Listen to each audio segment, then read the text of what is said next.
The journey, I don't mind it at all. It is long, it's about an hour. It comes out to almost an hour each way, so for me personally, it's the only class I take on Friday. You don't always want to have a class on a Friday as a senior, but if I was going to have a class, this would be it. I basically start with the Guts bus and go to Roslyn and take the orange or blue line. And that takes me to Capitol South, and then I walk up from the station. But I think the best thing about it is you walk right by the Capitol building when you're coming here, and it's just kind of like, I'm on my way to class, and oh, there's the Capitol, and I'm still on my way to class. And I mean, I think we all sort of treat it as if it's not a big deal, but it is a big deal. Like going to school in DC is wonderful, but I don't get out and see the Capitol every day, so still haven't quite gotten used to like the big white dome coming into my view, and so it's just exciting. I really feel like I'm in DC when I come here. I feel just extraordinarily grateful that I've been able to get away from campus for a bit and come out here and really feel like I'm actually a part of DC, a part of like just the greater metropolitan area for perhaps even the first time in my college career. Georgetown's very lucky in its location in the sense of unusual resources. One of the things that Washington offers is the Folger Shakespeare Library. It's a unique resource in this country. And of course Georgetown should be taking advantage of it. And it's a wonderful opportunity for students, one that they couldn't get in any other city in the country.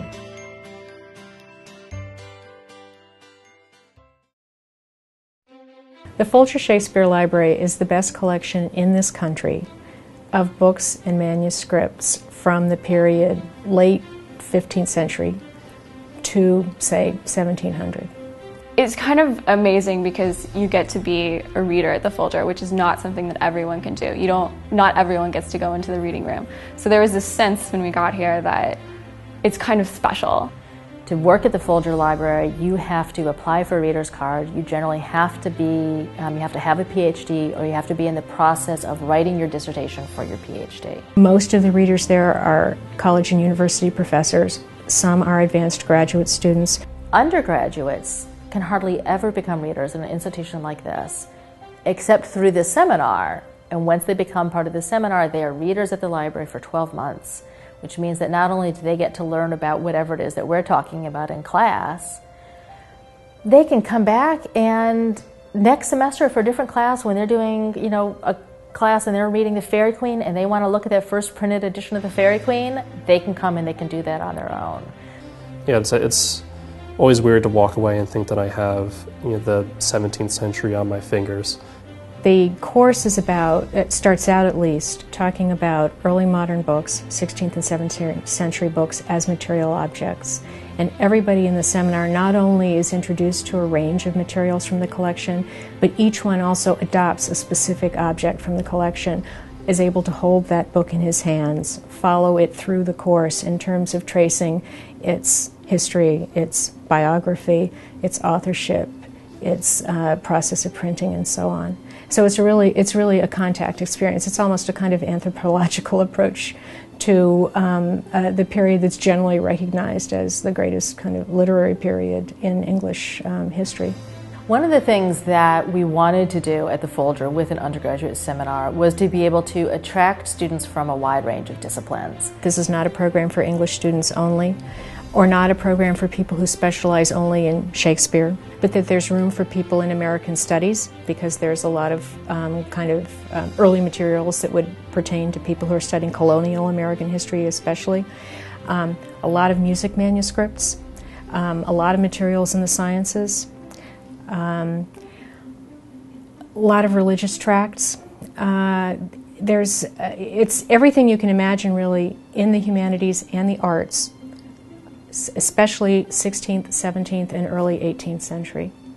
And they knew best. They knew better than I do about what they're going to find exciting.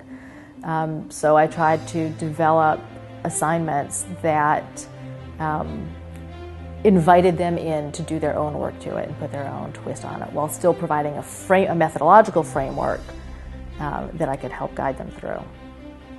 And I was a shy and a quiet student, and I was not going to stick my hand up in a class of 30 people. It's too much pressure. But when it's a class of 10 to 12 students, you know them and they know you. It's not pressure, it's a conversation with friends. I feel like this is kind of just like my Friday time to get together and talk with friends about books for a little while.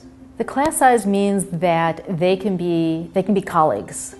That's it exactly. And there's a communal enterprise that they are working on together. And they can critique each other, they can disagree with each other, they can supplement each other's ideas. But there's a question and a topic that's on the table, and we all know each other around the table, and everybody can have a chance to participate in that conversation. I know what the other students are studying, and I can study one book, but they can study something else, and I can learn from them about their book without actually studying it myself. We're exploring these things together, that there is no right answer for anything that we're talking about, so it's really crucial that we have that space and that small group to be able to work collectively like that.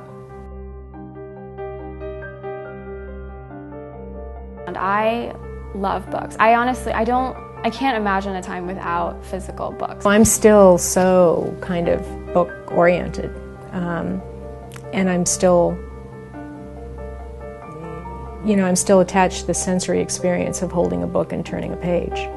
But at the same time, as a student, I love Google Books. It makes my life easier. Half the things that we read in the class we get through online, through Blackboard and things like that. Obviously we're a very digital culture now, but I get the feeling we're not ready to totally let go of print just yet.